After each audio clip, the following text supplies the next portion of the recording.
خٹک صاحب، آپ نے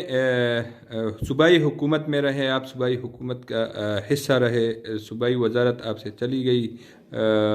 تو صوبائی حکومت میں کیا معاملات رہے، یہ کرپشن کے حوالے سے ہمیں ذرا بتائیے گا۔ عمران خان کا ویژن ہے، جی، ان کی خواہش ہے، ان کی کوشش ہے کہ صوبے میں پاکستان میں کرپشن ختم ہو، لیکن بدقسمتی سے پچھلی گورنمنٹ جو پی ٹی آئی کی تھی اس میں کافی حد تک کرپشن نیچے آئی تھی،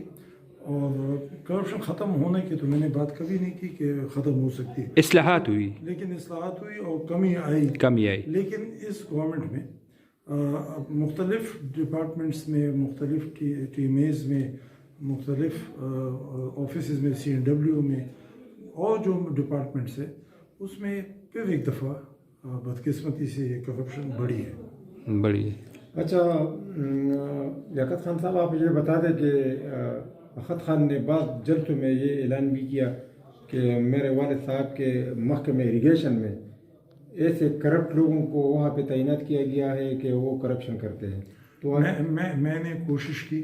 کہ میں غلط لوگوں کو سائڈ لائن کر دوں، یہ میں نے ریٹن سوال بھی کیے، ان کا میرے پاس ابھی تک منٹس پڑے ہوئے ہیں، میں نے ان کی نشاندہی کی جب میں منسٹر تھا، آج سے کوئی 2 مہینے پہلے، کہ ان لوگوں کو سائڈ لائن کیا جائے، لیکن ان ہی لوگوں کو واپس لگا دیا گیا۔ اچھا، یہ جو ٹرانسپیرنسی انٹرنیشنل نے جو رپورٹ دیا ہے کہ کرپشن بڑی ہے خیبر پختونخوا میں بھی اس لحاظ سے، تو آپ اس بارے میں آپ کیا کہتے ہیں؟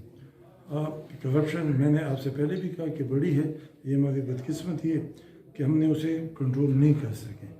حالانکہ ہمارے جو پارٹی کے لیڈر ہیں ان کی خواہش ہے کہ یہ ختم ہو، اور خود ایک ایماندار آدمی عمران خان، لیکن نیچے لیول پہ وہ چیز کم نہیں ہوئی، تو میں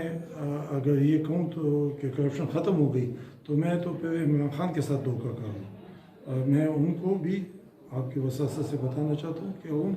کی ختم نہیں ہوئی بلکہ بڑی ہے۔ ان کا ذمہ دار کون ہے؟ یہ تو عمران خان کو چاہیے کہ وہ اس کی تحقیقات کرے کہ ذمہ دار کون ہے۔